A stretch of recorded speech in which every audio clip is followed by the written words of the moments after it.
So, if you are fairly new to the One Piece fandom, you are probably just getting into the wide variety of powers and weird abilities the series has to offer. Whether you're starting off in the new live action series on Netflix or you're diving right into the manga and or anime, there are a lot of facets of One Piece's power system, and it might be helpful to have this guide as a reference. So we're going to break down the four major power systems and kind of give you a little bit of idea of what you can expect from each as the series goes on. One of the first things that I need you to do though is subscribe to the channel and leave a like if you enjoyed this video because it helps keep the channel up so I can keep bringing you guys more anime content. So if you're just entering the fandom for the first time, the power that you'll probably be most familiar with because it is featured in almost anything when people talk about One Piece are devil fruits. Now, devil fruits actually can be broken up into different subcategories, and we're not gonna do that here because that's basically a video on its own. But what you do need to know is that these fruits have a wide variety of shapes, colors, and sizes, and they give different abilities depending on which one you eat. There's a fruit, for example, that gives you the ability to turn into and then control and emit fire. There's also a fruit that lets you become, a Buddha. So there's a wide variety on the different things that these fruits can do, from controlling elements to granting animal based powers to even just weird abilities, like being able to eat things and merge them together. Devil fruits are by far and away the most varied of the different power systems, so like I said, that's going to be its own video. In context as well, it's probably the most basic. While there are people who can take their devil fruits to heights, a lot of people will just get the powers and then use them as they are. They do require training, but probably the least amount of training of the free other types. The next one is one that you're probably just as familiar with as devil fruits, although it doesn't get as much highlights in a lot of the material for the show. That is martial arts.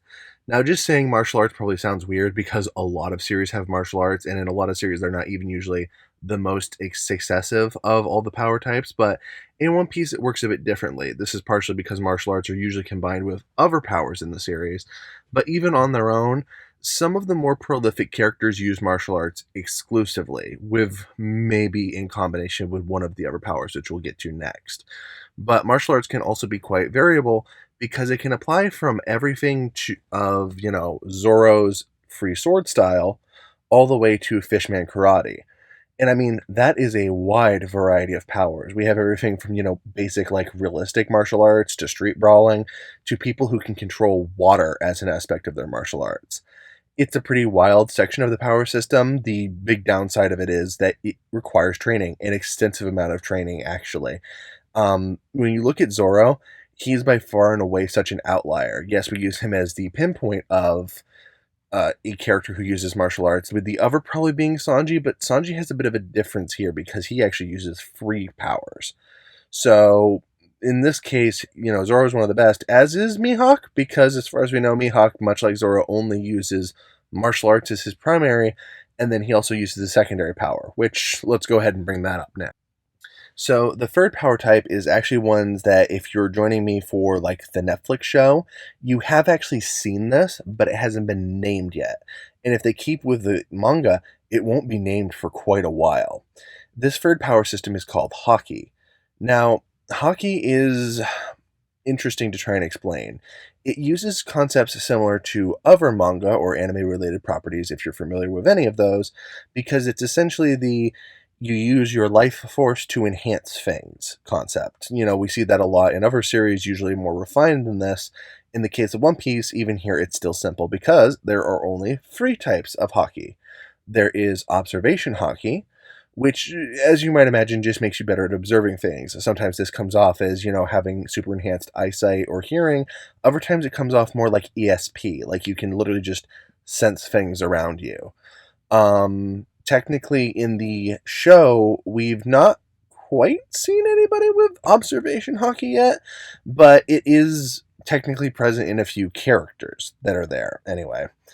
The next one is Armorer's Haki. This is far, far more common, especially for fighting characters, because they either use it to enhance themselves, granting significant defense and offense. They can also use it to actually bypass some of the defenses of Devil Fruit users. The biggest example you've seen of this so far would be in the live action Garp. It's just Garp. Because that ability of his to hurt Luffy in that series is that, even though they don't explain how it works, that is exactly what it is. Even his ability to reinforce himself to throw cannonballs, which was toned down in the live action, but still present. And then the last one is actually the rarest, which makes it funny that it was actually the first one we ever saw.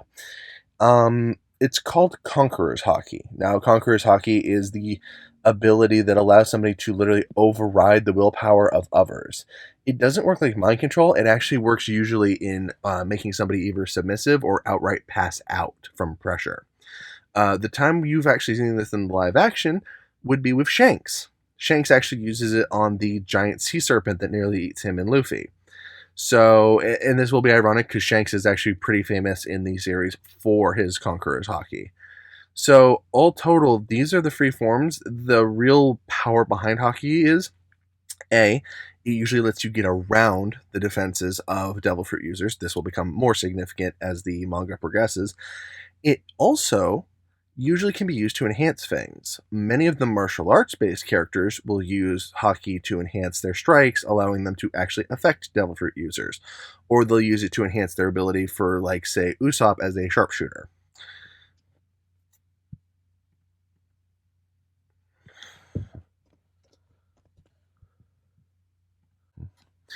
Now, the last aspect is a bit more difficult to explain because you don't really have a lot of references for it if you're joining me for the live action. If you're joining me in manga or, anime, you've probably seen plenty of the characters in the advertising unit using these, and that is technology. Now, there's kind of different forms of technology because it's pretty stock standard, maybe late 19th century tech for early One Piece. But by the time you hit the Grand Line, there's a massive jump in scale in technology, which, to be honest, the show has kind of just roundabout kind of made every section of the seas now kind of have access to at least some technology. My guess is this is to counter the effect that once you get to certain parts of the Grand Line, the technology skyrockets immensely. I mean, we go from antique sailing ships to there are cyborgs in this series. And I mean that literal cyborgs. One of them joins the crew. You also have robots. There's also things like genetic manipulation, which does have some ties to the Straw Hats, as well as the possibility of actually using technology to replicate devil fruits. As you can imagine, this is probably the most varied of all the types because usually it's either copying or enhancing a lot of the other free power systems, but even on its own, it's representative of advanced weapons technology. That's also going to be important as you progress through One Piece, but that's a conversation for later. So, that is a brief summary of all of the power systems in One Piece. Let me know if you thought this video was helpful in the comments below, and what One Piece content would you like more of coming up next? I plan on doing more with this series because I found myself really getting into the manga, and going forward, I think it could be one of the next great adaptations coming out for any manga, really.